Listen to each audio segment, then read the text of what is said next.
Oke, selamat malam teman-teman semuanya. Materi kita hari ini Mbak Niatang, materi yang eh, benar-benar sangat relate ya, ada hubungannya dengan teman-teman semuanya.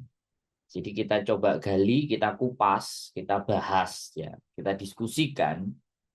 Nah, judulnya adalah apakah keluarga yang membuat tabungan kita nggak jadi lebih banyak. Nah, nih, tolong dikomenin ya teman-teman. Jadi silahkan gitu loh. Aku ngomong langsung di komen nih, gitu. Kalian itu ngerasa nggak punya tabungan itu apakah gara-gara dari keluarga? Apakah gara-gara kalian mengirimkan ke keluarga kalian? Atau gara-gara keluarga yang minta butuh ini, butuh itu? Keluarga ini bisa anak, bisa orang tua, bisa adik, bisa sepupu, bisa ponakan, atau bisa siapa saja yang ada hubungan darah dengan kalian. Ini kita bahas juga. Karena ini adalah faktor-faktor yang menurut saya adalah penting nih untuk kita mengetahui, semakin mengerti dan memahami kondisi kita, memahami karakter kita, memahami situasi dan lingkungan kita. Nah ini, lingkungan kan kita awali dengan lingkungan yang paling kecil adalah keluarga. Nah bagaimana ini respon keluarga? Mbak Ririn langsung jawab betul. Ya, iso betul itu Mbak Mas Safilo Damar sehat selalu Ko Sandro ya selamat malam itu Mas Safilo Damar ada namanya Mas Nur Sehan nyari part time nyari loker. Nah ini orang lagi live kok masih, jadi saya kalau live itu jangan ditelepon, jadi kalau saya ditelepon ya nggak bisa jawab kan, kayak lah jawab aja. Hmm, biar biar sekalian tahu. Mbak, saya lagi live. Jadi kalau saya lagi live, saya nggak bisa terima telepon. Sampai saksikan aja live saya ada di Facebook dan ada di YouTube. Kalau nanti mau jawab besok pagi ya Mbak, atau bertanya. Oke?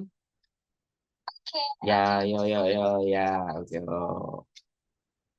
Jadi kayak gitu ya teman-teman. Jadi kembali lagi ya, saya sebenarnya tidak ingin mengecewakan siapapun ya, tapi memang schedule-nya saya kalau malam itu live, live itu tujuannya berinteraksi teman-teman sama penonton. Tujuannya adalah memberikan komunikasi. Selamat pagi Mas Andro, mantap Mbak Reni, aku suka. Mbak Reni ngerti, paham. Selamat pagi. Oke ya teman-teman semua ya. Ya Mas Andro keluarga yang resek tidak nabung. Nah, kalau buat sekolah anak Mas, kalau aku buat sekolah anak Mas, soalnya dia sekolah di Kimberly Chinese School di Malaysia. Poh, poh, poh, poh, poh, poh. Ngori Mbak Niatang. Ngeri, ngeri, ngeri, ngeri. Mbak Ririn betul, Mbak Mariam keluarga resek, jadi tidak nabung. Nah, ini, ini, jadi ya makanya ini saya angkat nih sekali lagi buat teman-teman, karena ada sebagian mentalitas kita ya gitu loh, bagaimana menghadapi situasi dan keadaan di keluarga. Karena faktornya itu banyak sekali ya, yang mempengaruhi kehidupan kita itu faktornya sangat banyak sekali. Faktor uang juga tidak ngumpul itu sebenarnya tidak hanya dari keluarga. Tapi saya coba berdiskusi dengan teman-teman, apakah dari pihak keluarga ataukah dari gaya hidupnya teman-teman atau justru lingkungan pertemanan kalian yang ada di Hong Kong. Nah, ini penting untuk dibahas ya. Karena bagaimanapun kehidupan kita di Hong Kong itu tidak akan terlepas dari elemen keluarga, tidak lepas dari elemen lingkungan.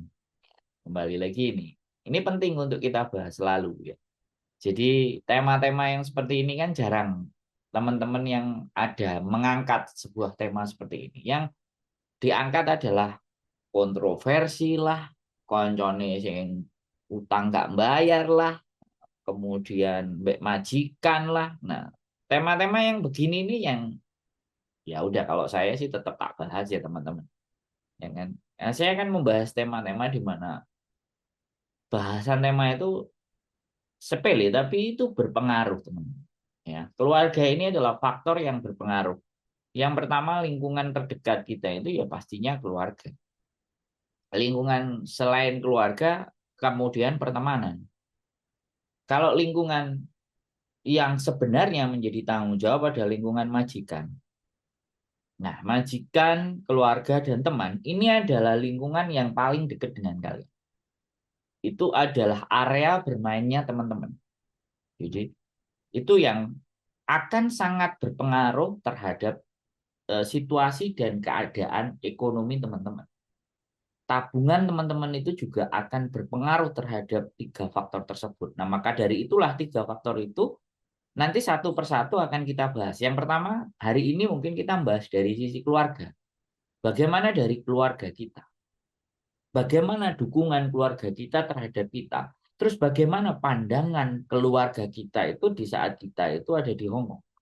Di saat kita bekerja merantau di Hong Kong, itu mereka punya pandangan seperti apa? Ini yang penting buat buat bisa kita sikapi ya teman-teman. Untuk kita jadikan pembelajaran, untuk jadikan kita tameng gitu.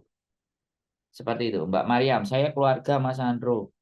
Kalau lingkungan saya tidak ikut gaya elit. Kebayang. Saya keluarga adik 4 cuma sampai SMA terus saya suruh kerja semua kalau gaya hidup saya kayak 6. Ya, ya terserah. Intinya saya bicara keluarga dulu. Makanya kenapa saya taruh keluarga itu di prioritas. Ya, sekali lagi kenapa saya taruh keluarga di prioritas. Karena bagaimanapun itu teman-teman akan mengutamakan pihak keluarga dulu. Tapi terkadang teman-teman ini akan lupa bahwa sebenarnya keluarga ini sebenarnya kemana nanti arah dan apakah mereka juga memberikan imbal balik atau kita hanya sekedar ya sudah namanya keluarga kita bantu seikhlasnya. Nah, ini yang malam ini kita jadi bahan untuk diskusi ya teman-teman. Kalau saya pribadi tidak Mas, gak punya tabungan karena bikin rumah, beli sawah, sekarang nabung lagi itu habis buat modal jualan.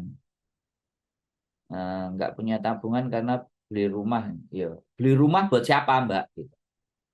Nggak buat keluarga, nggak jadi-jadi. Modal jualan nggak jadi-jadi. Mbak Sri Asih. Kebanyakan dari keluarga, padahal kita di sini sangat mengatur keuangan. Ada yang juga sampai ngirit. Luapan hati Mbak Renia. Tapi kalau Mbak Renia nggak ngirit-ngirit. Kalau Mbak Mbak Renia sama kita baik sekali.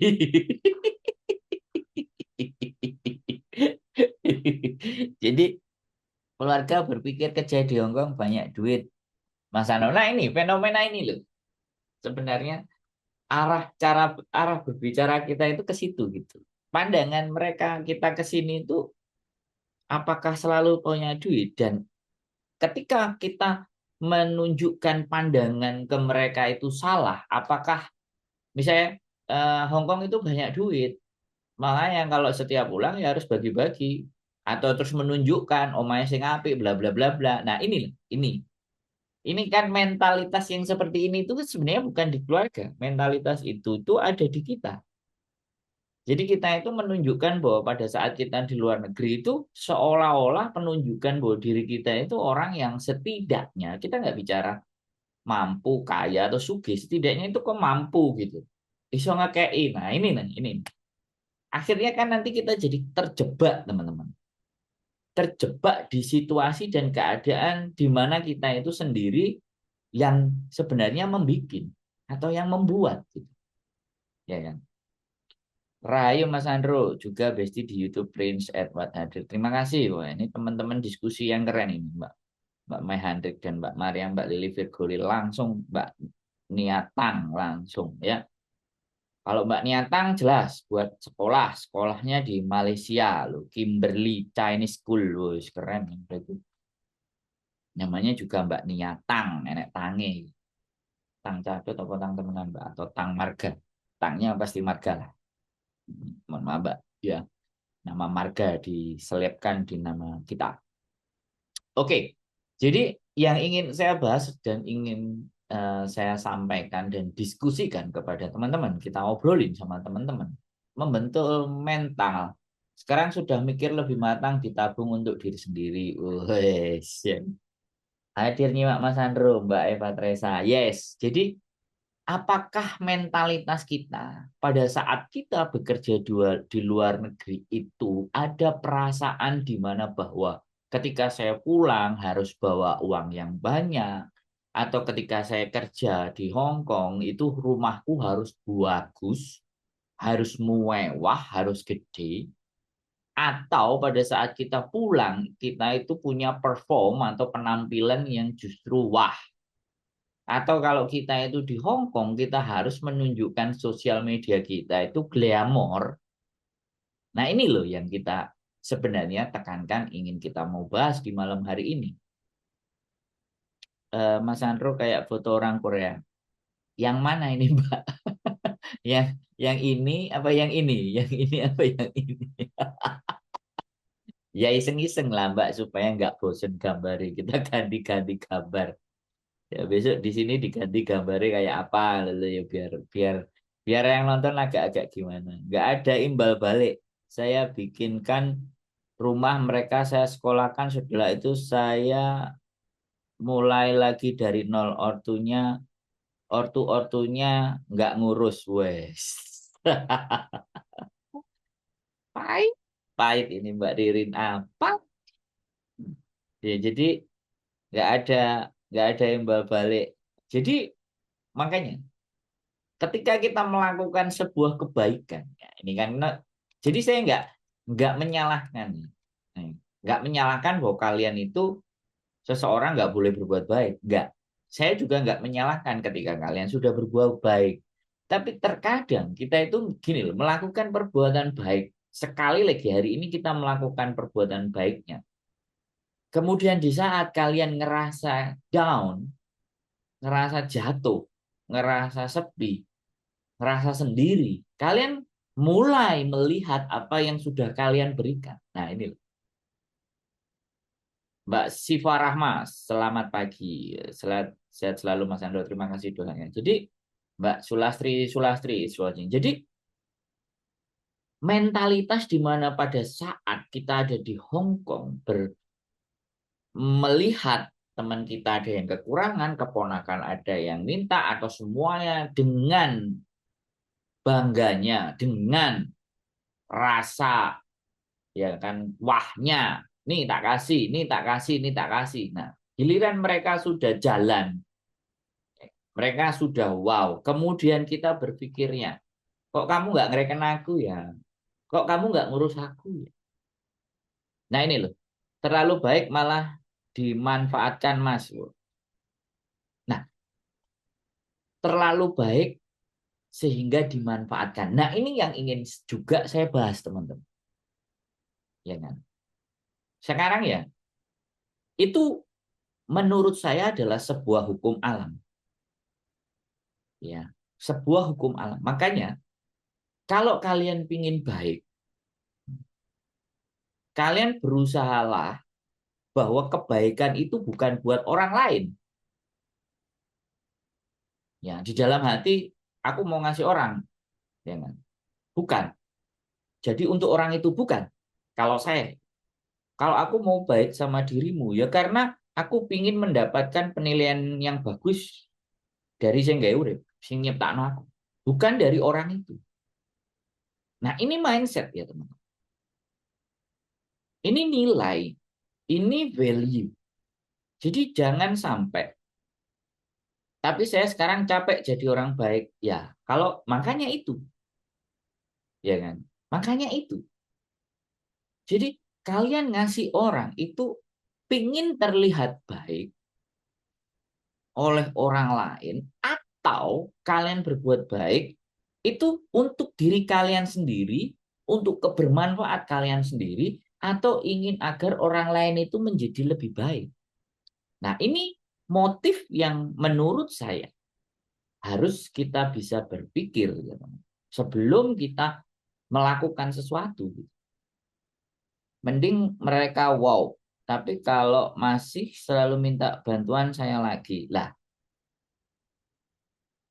mulai mengungkapkan isinya, isi hatinya semuanya. Nggak ada yang peduli di saat kita lagi down. Nah, ini yang menjadi persoalan. Inilah yang menjadikan bahwa di dalam hati kalian rasa kebaikan itu tidak akan awet. Karena setiap manusia itu memang menginginkan hubungan timbal dan balik. Ya, itu semua manusia, itu manusiawi. Baik istri, baik anak, baik teman. Ya. Tapi ingatlah kalian di dalam hidup, siapa yang selalu memberikan kebaikan buat kalian? Nah, ini yang harus menjadi pondasi dasar. Saya tidak, Mas Andro, hidup saya sederhana, bagi-bagi uang untuk janda-janda yang tua dan memerlukan saja. Kalau keluarga, orang alhamdulillah malah lebih kaya dari saya. Oke, Anda tidak ada masalah dengan itu, ya sudah, silakan. Nah, kita membahas dari komenannya teman-teman. Nah, dari komenannya kalian-kalian ini kan saya simpulkan. Apakah karena posisi kalian di Hong Kong, jadi ingin terlihat baik, terlihat memberi, terlihat semuanya, itu yang akan kita mau bahas gitu. Apakah ada di dalam diri kita itu bahwa lawang aku yang dari duit ya tak kayak ilah, ya berharap di kemudian hari ada balasan dari mereka. Makanya kadang-kadang gini ya teman-teman, saya sampaikan buat teman-teman semuanya, sekali lagi saya mohon maaf, saya sampaikan kepada teman-teman semuanya, bagi siapapun yang nonton konten saya dan merasa bahwa dari konten saya ada value-nya, ada nilainya, atau apapun yang bisa diambil, atau saya pernah sempat membantu, dan ketika ketemu dengan saya, kemudian saya kan otomatis ya, saya kan memang nggak ngerti sebegitu banyaknya, 10.000 yang pernah nonton saya, dan dia merasa dari apa yang saya sampaikan ada sebuah kebaikan. Kemudian dia bilang, saya nggak berharap ketika orang lain harus menyapa saya. Ketika saya nggak berharap kepada orang lain ketemu dengan saya, oh Mas Andro terima kasih gini. Saya sama sekali. Jadi bagi siapapun yang ketemu di jalan, dan walaupun dia nonton saya, tapi ketika dia tidak menyapa saya, maka saya nothing tulus. Jadi kan kadang ada gitu loh. Wah itu ada yang pernah saya datang ke MTR, kemudian itu channel YouTube yang ada di YouTube kasak kusuk gitu kan. Saya ngeliatin gerak-geriknya ya selalu aja karena saya nggak disapa.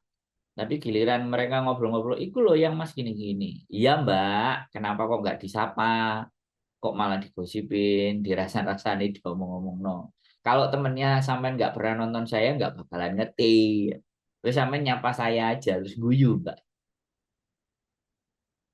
Jadi sama kan ya teman-teman. Jadi pada saat saya juga setelah kalian nelpon saya, setelah kalian bertanya kepada saya, teman-teman semuanya setelah dapat masukan dari saya juga karena ya kembali lagi mukanya saya enggak, suaranya enggak seberapa hafal.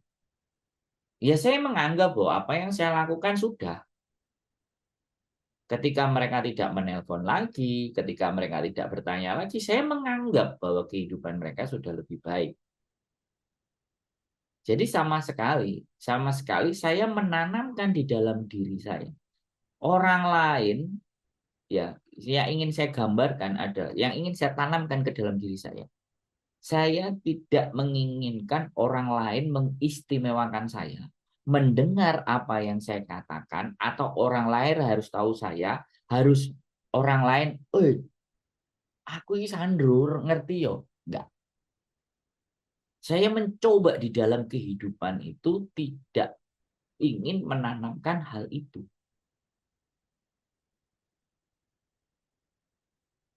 Saya terus terang ya, kalau ngobrol dengan istri kemudian pulang ke Indonesia, ya saya pulang aja. Tidak ada sesuatu yang spesial, tidak ada raktir-raktir, itu paling ya di warung kopi yang biasa. Nggak yang harus wow. Karena memang saya datang ke tempat mereka, atau saya dulu kehidupan saya berusaha menyamaratakannya. Saya berusaha mengembalikan lifestyle saya itu sebenarnya seperti saya pada saat mereka kenal saya lebih dulu. Jadi ketika saya di Hong Kong, yes, nothing special. Saya menggambarkan kepada mereka kalau di Hong Kong, oh harus gini, harus bentuknya begini, harus begono, harus apa. Saya tidak menanamkan hal itu.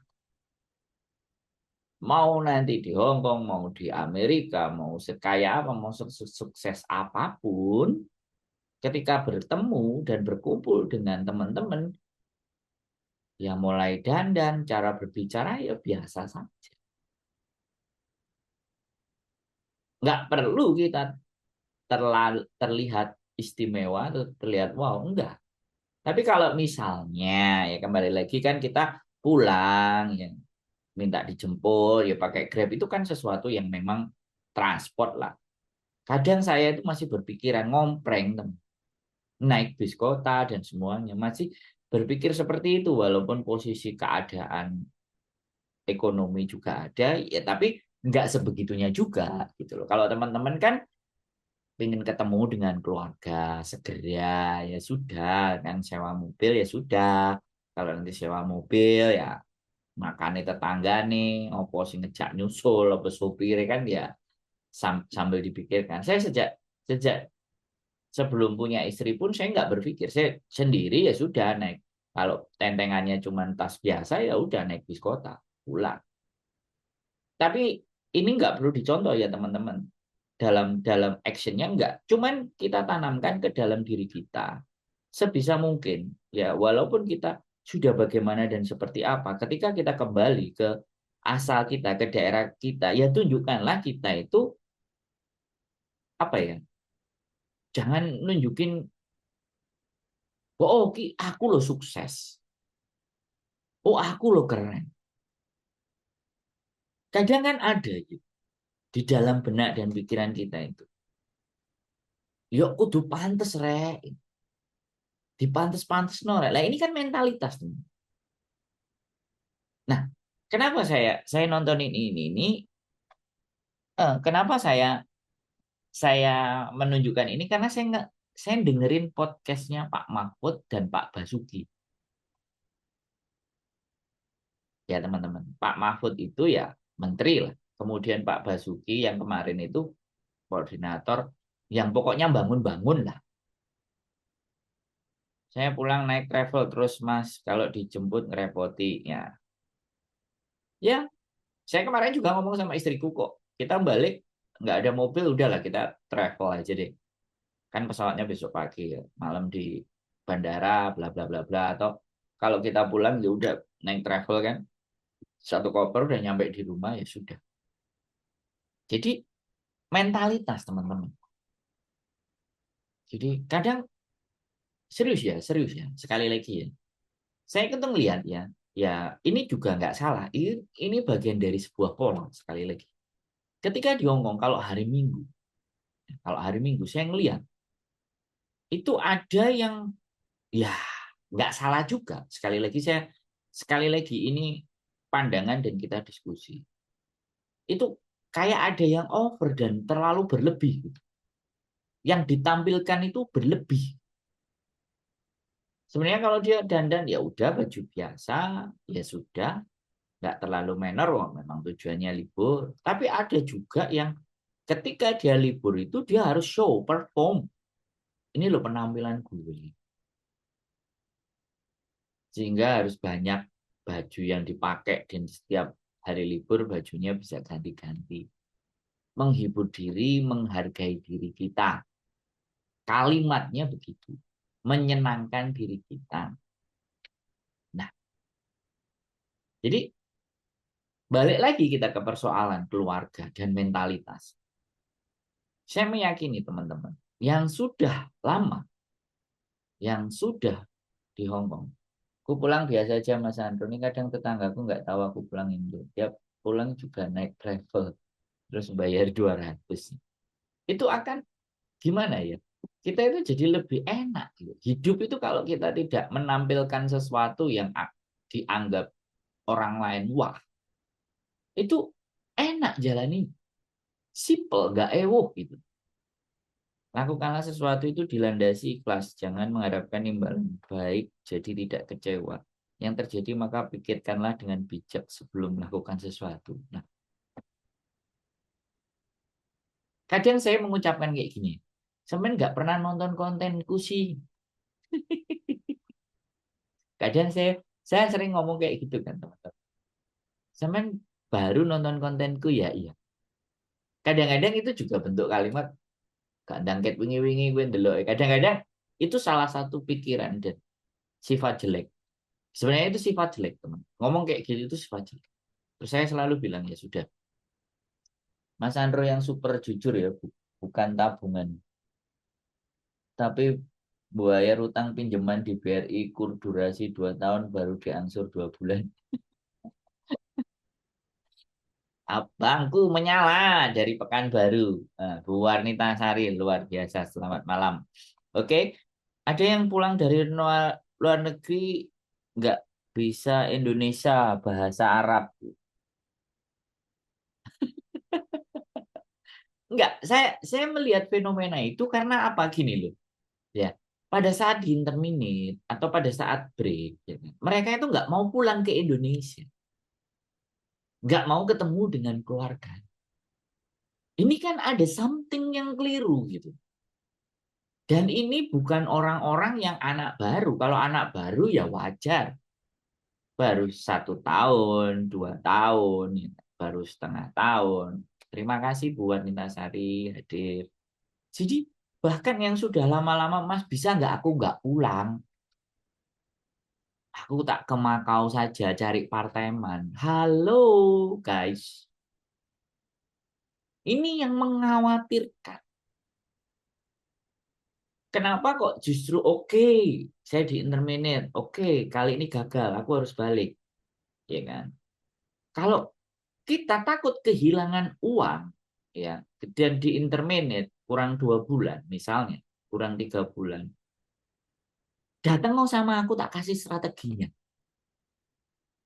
Jadi supaya kalian itu bisa mengatur bahwa tidak sampai kehilangan uang terlampau banyak atau membuang banyak waktu. Ada strateginya, teman-teman. Nah, ini salah satu itu. Mbak Aremanita Maidenata Laurenzu. Ya, sekali lagi, kita paham teman-teman datang ke Hong Kong itu pasti mencari uang. Dan pada saat kalian di interminate tiba-tiba atau kecewa, kemudian break, tapi kalian tidak ingin kehilangan uang itu. Kalian tidak kehilangan waktunya. Makanya itu semuanya cukup butuh strategi. Terus kemudian juga ketika kalian menghadapi keluarga, menghadapi orang di sekitar, menempatkan diri kita itu di titik mana? Agar kita itu merasa tidak terbebani secara sendiri. Mosok mulai gak nggo duit, mosok mulai gak duwe omah, kerja tahun-tahun nang Hong Kong, apa omongane tonggo, apa cocotane tonggo. Nah, kadang justru kita itu merasa bahwa hidup kita itu berpatok daripada omongannya orang. Ini loh sebenarnya yang ingin tak bahas, teman-teman. Alhamdulillahirabbil alamin, Mas Sandro, saya meskipun uang tidak banyak, tidak takut pulang Indonesia ketemu keluarga. Ya syukurlah, Mbak Marin. Bagus loh. Jadi, kenapa hal ini saya bahas? Dan saya berharap penonton saya yang di sini itu tidak akan punya rasa yang seperti itu. Ya. Rasa di mana bahwa kalian itu punya kebebasan mau ngapain aja, mau kemana aja, mau bagaimana aja.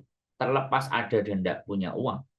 Kadang ada seseorang yang merasa bahwa ketika tidak memegang uang itu tidak ada ketenangan dalam diri. Banyak yang bilang ke saya bahwa uang itu adalah sebuah ketenangan. Uang itu adalah energi yang tersimpan. Kadang-kadang saya itu berpikir, disadari atau tidak, memunafikkan atau tidak. Saya itu kepingin menggambarkan bahwa walaupun kita uang banyak, dan walaupun kita juga nggak punya uang, bagaimana diri kita itu tetap tenang menghadapi kehidupan. Terus ada jawabannya kayak gini, gimana bisa tenang? Yang di rumah bayar SPP, yang di rumah bayar kontrakan rumah, yang di rumah harus dikasih belanja, yang di rumah harus makan apa. Selalu akan ada jawabannya kayak gitu. Ya kan? Selalu akan ada dalam diri. Itu kan sebenarnya sikap mental, teman. Jadi bukan tergantung ada dan uangnya. Mbak Raina Hikaru, aduh, ada teteh ini. Ya, bukan persoalan bahwa ada dan ndaknya uang itu mempengaruhi mentalitas kita. Nah, ini yang ingin saya sampaikan kepada teman-teman. Ada sempat dalam hati, ya kan? Aku gak ada duit, piye engko terus nek mulai. Duitku gorong akeh. Aku juga dorong sugih. Itu kan hanya itu sikap mental ya. Jadi seolah-olah itu uang menjadi sebuah pengendali. Pengendali. Uang itu sangat berpengaruh ke kehidupan kita. Disadari atau tidak ya, kalau kita membahas tentang uang, itu pasti. Ya kan? Ini akan bahasan yang dimana orang selalu, ya kan? Selalu akan membandingkan kita dengan orang lain ketika yang kita bahas adalah uang. Nah, keluarga ini juga. Kalian punya keluarga, kalian pulang dengan kehangatan keluarga. Kalian kalau bisa mengkondisikan keluarga, Mbak Nur Anindya, kalau kalian bisa mengkondisikan keluarga itu dengan gaya hidupnya sederhana dan tidak ada yang berlebih, justru semuanya serba terukur. Sekali lagi, terukur, teratur dan terukur. Ya, terukur ya teman-teman. Kalau terukur ini kan ukurannya pasti beda-beda. Kalau kalian bisa mengondisikan keluarga kalian semuanya serba terukur, maka kalian yang jadi pengendali. Ada dan tidaknya uang, kalian bisa mengendalikan. Mbak Winarni, hadir Mas Andro. Makasih, mudah-mudahan sehat selalu dan bahagia. Terima kasih. Alhamdulillahirabbil alamin. Takut pulang ketemu di keluarga, wis. Ya. Jadi membiasakan segala sesuatunya terukur. Ya. Kalau sesuatu itu tidak kita ukur dan tidak kita atur, maka itu justru akan menyusahkan kita. Nah ini loh, budaya terukur dan teratur. Mantap. Yang lama-lama saya sudah beberapa memahami pengeluaran saya bulan ini harus sekian. Apalagi ini Desember nih. Desember ini liburnya 7, teman-teman. Liburnya 7. Kalau dihitung 1 minggu keluar 100 saja, 700. 700 Hongkong dolar. Makanya saya itu gini teman-teman. Saya punya istri. Pokoknya yang punya harta dari saya semuanya ya istri saya. Ada sesuatu yang saya kasih, yang saya punya ya saya kasih ke istri saya. Sudah. Karena saya sejak bujang itu duit di dompet itu 100.000 itu sudah paling banyak. Kadang mau 50.000 teman. Walaupun pekerjaan saya dulu gajinya 5 juta. Tapi kadang-kadang uang yang tersedia di dompet itu tidak lebih. Jadi begitu ngelihat dompet, aduh cuman segini, mau beli mikir, mau beli mikir. Itu saya. Itu saya sekali lagi saya tidak ingin menggambarkan kehidupan saya untuk kalian terapkan, bukan. Tapi ini sebagai bentuk perbandingan. Ya harus tegas. Terukur, teman. Terukur. Sekali lagi saya ngomongnya terukur kalimatnya. Bukan dipaksa, tapi kita ukur gitu. Kebutuhan untuk keluarga itu kita ukur. Nah, yang paling sering kadang-kadang buuhan, becek, ya kan? Buuhan atau becek. Ini di Indonesia. Nah, saya kemarin juga tergambar ya teman-teman. Ya, saya juga. Ini sebuah cerita fenomena, makanya saya angkat. Jadi Di Hong Kong itu kan ada event, ada kegiatan, ya yang glamor, nyewa gedung, semua. Ya, saya dapat cerita satu orang loh, ketika mengadakan suatu acara, ketika orang lain mau terus disuruh bayar. Nanti giliran kalau kamu bikin acara, aku yang nyumbang kamu. Jadi kayak kayak hitungannya itu arisan. Jadi harus ada kembali, disebut sebagai pinjaman lunak.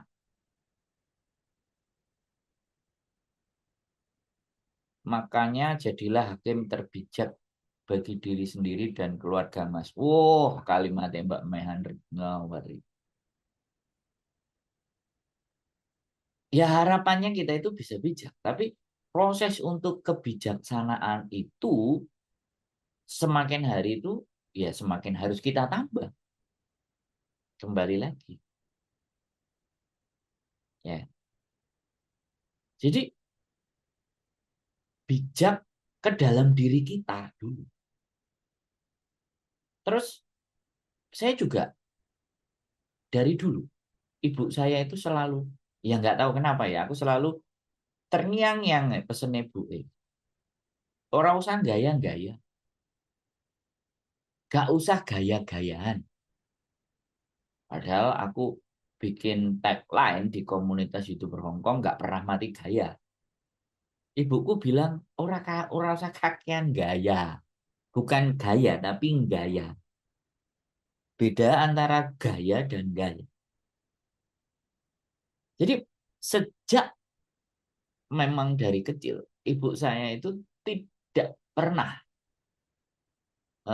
apa ya kalau bilang wong kanca-kancane kabeh lagi api-api terus kita melo api enggak lagi usum apa gitu kan kanca-kancane ya kita nggak usah challenge sih tabung sih gue nek pingin jadi kalimat yang saya dengar dari ibu saya itu kalau kamu nanti pingin apapun ya kue sesuk nyambut gawe dan boleh all duit ya tuh kuo dewe ya jangan jaluk duit. Padahal, sorry to say ya teman-teman, sorry to say, gak sombong.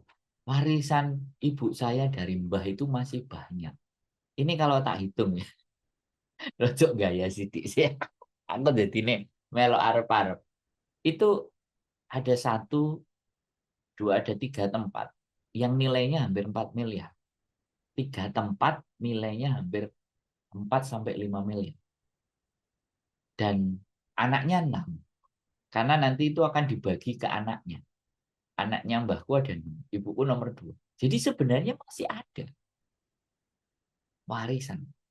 Jadi kalau ada yang ngomong bilang ini, apa namanya, saya ini perintis bukan pewaris.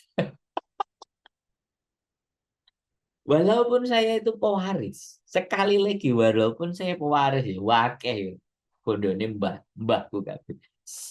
Baru terakhir kemarin itu kita ngerasakan aku bisa menjual satu warisan mbah. Yang yang dulu-dulu itu ibu saya yang selalu ribut, mau minta bagian aja selalu ribut, selalu nangis.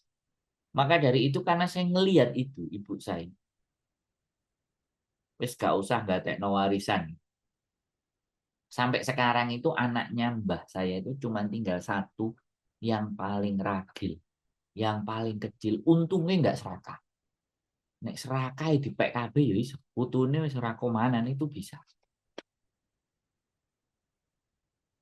Nah, ini mentalitas ya. Mentalitas kita. Wah, kita keluar ya tampil yang bagus lah, yang pantas lah.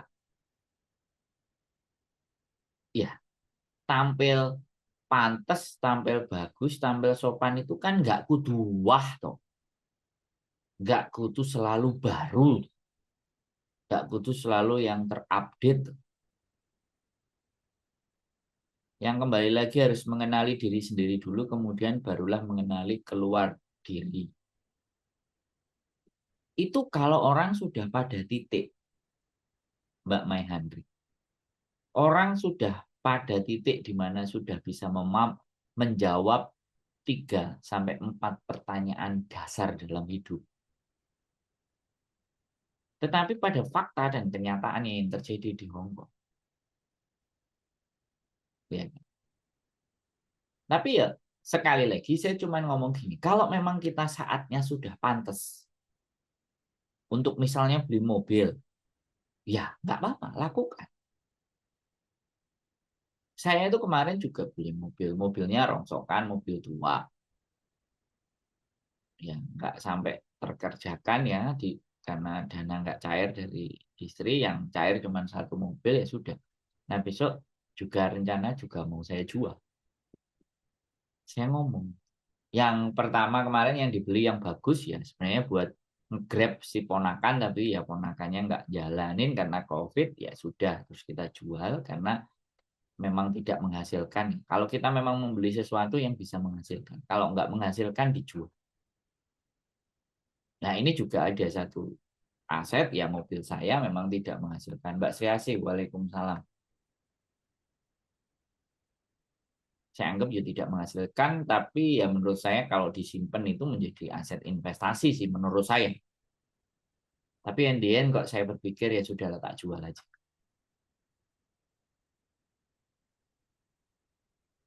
Ada juga pulangnya. Jadi gini teman-teman, sekali lagi saya berbicara kepada teman-teman ya. Saya ingin menyampaikan kepada teman-teman bahwa mentalitas itulah yang akan membawa. Selamat pagi Mbak Sriasi. Mentalitas itulah yang akan membawa kehidupan kita itu lebih tertata lagi di masa mendatang. Penting teman-teman, mentalitas. Pandangan hidup, prinsip hidup, mentalitas itulah yang akan menjadikan, yang akan pelan-pelan kita menapaki masa depan kita itu dari modal mentalitas. Karena apa ya? Masa depan itu penentunya ya nggak cuma kerja keras. Saya yakin setiap manusia itu melakukan yang terbaik dan bekerja keras. Tapi kenapa kok beda-beda? Karena habit dan mentalitas. Habit. Habit itu kebiasaan. Nah, kebiasaan itu terset up dari mentalitas.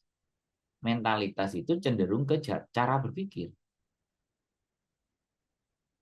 Nah, iya, makanya yang paling penting kita perubahan itu di pola dan cara berpikir. Nah, itulah tujuan saya membuat konten.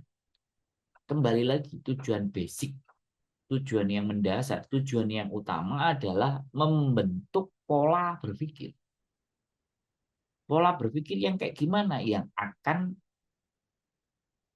nggak sampai kesusahan di kemudian hari. Tidak menjadi susah. Lah, tidak menjadi susah itu kudu lapo. Mental dan ilmu. Mbak Lili Virgoli wis mulai pinter saya.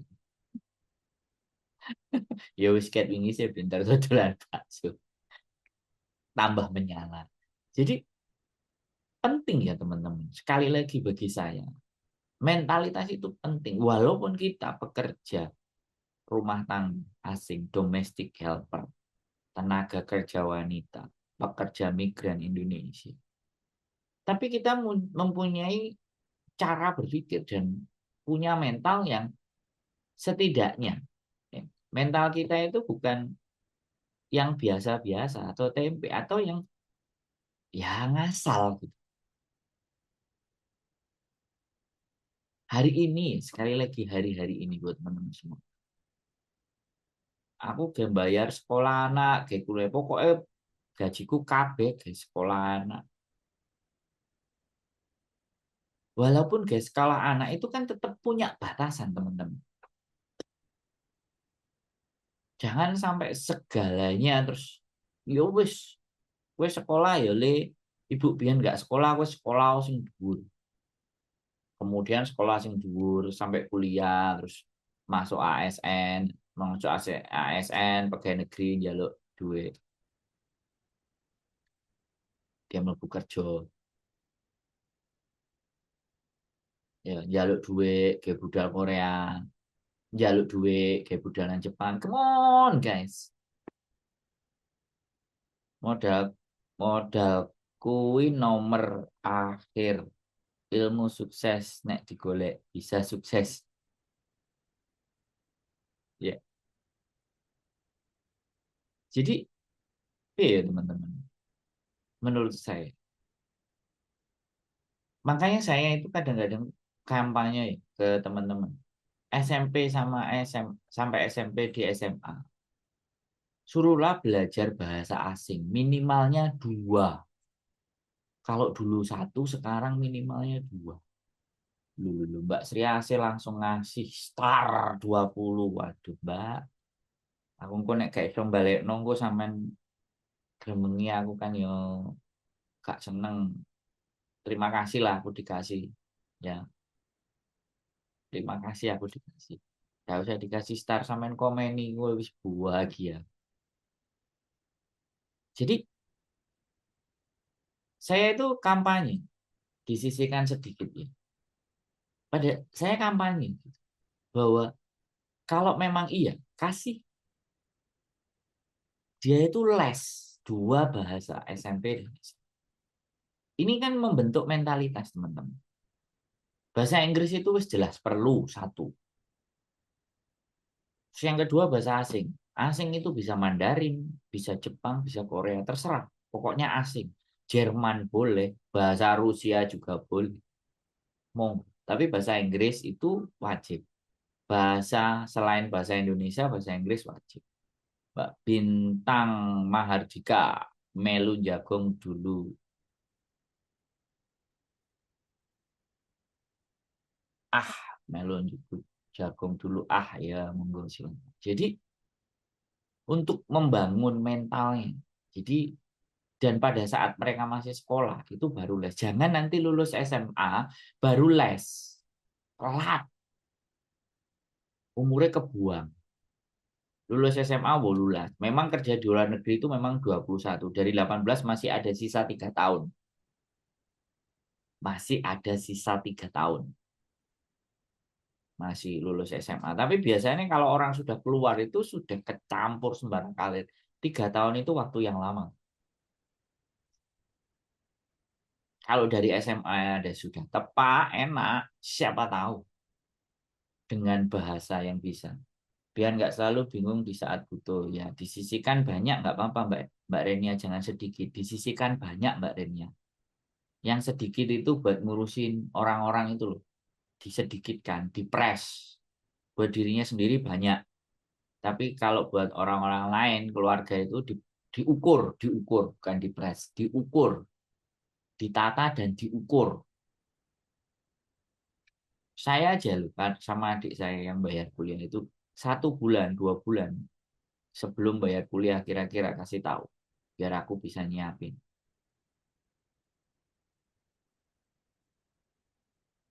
Dan yang bagian ngasih kehidupan sehari-harinya adikku yang ngirim. Aku udah bilang, oh tak ajak hitung-hitungan kok. Dianya, jangan sampai dikasih lebih. Kalau dikasih lebih, orang itu akan berpikir lebih. Nah ini loh yang terjadi teman-teman. Ada banyak teman-teman yang berkeluarga, mohon maaf ya sekali lagi memberikan semuanya, diberikan semua ke pasangan, dititipkan ke keluarga semua. Nah, jadi kalau dipikirkan semua itu dikasihkan semua. Walaupun keluarga itu memang orang bagian terdekat, tapi pada saat kalian lagi kena masalah di Hong Kong, mau nggak keluarga di sana suruh ngejual motor, gadein rumah dan semuanya, pasti akan berat, pasti akan semua digantungkan ke kalian yang di Hong Kong. Lah ini loh. Nah, kalau kalian kalian itu nggak ada sing ngancani, nggak ada sing ngejak ngomong apa ya, gak frustasi, kok gak stres, kok gak bingung, mikirnya nyeleleng yang keluarga piye, butuh ini nek sing kecelakaan, tabrakan, sesuk bayar SPP dan hanya digantungkan ke kalian semuanya hasilnya dari Hong Kong. Mulai diajari di sana untuk yo ngapa-ngapain lah terserah, nggak apa-apa harus tego. Cirine Mbak Renia harus tega, bukan sebenarnya bukan tega menurut saya, tapi itu belajar. kita setting, kita jalani. Itu menurut saya sih teman-teman. Makanya sekali lagi saya berharap dengan pembicaraan yang seperti ini teman-teman juga terus dan selalu belajar, mengambil nilai, mengambil sebuah pelajaran untuk bagaimana kita bisa berjuang. Karena bagaimanapun yang harus kita pikirkan di Hongkong yang pertama adalah kalian dulu. Diri kita sendiri itu yang harus dipikirkan. Kalian dulu yang menghasilkan. Karena di Indonesia nanti kalau tidak ada kiriman dari kalian, nah makanya kalian dulu. Kalian dulu harus sehat, kalian dulu harus waras, kalian dulu harus bisa menguasai kondisi, kalian dulu harus memahami situasi di Hong Kong seperti apa dan bagaimana. Ya. Kalau tidak ada teman untuk berdiskusi, tidak ada teman untuk diajak saling ngobrol, boleh silakan telepon saya, silakan datang ke tempat saya siapkan, tapi jangan disebutkan nama dan identitas, karena pasti akan saya masukkan ke dalam konten. Jadi silahkan diatur diri kita sendiri, ditata diri kita sendiri sebaik mungkin, agar supaya yang keluarga di rumah itu bisa lebih enak. Jadi jangan dipentingkan keluarga dulu di Indonesia. Keluarga di Indonesia itu bagaimana kalian di sini yang ngatur. Wis, kalian itu tanggung jawabnya gede. Jogo awake dhewe, kemudian berpikir untuk keluarga di sana juga.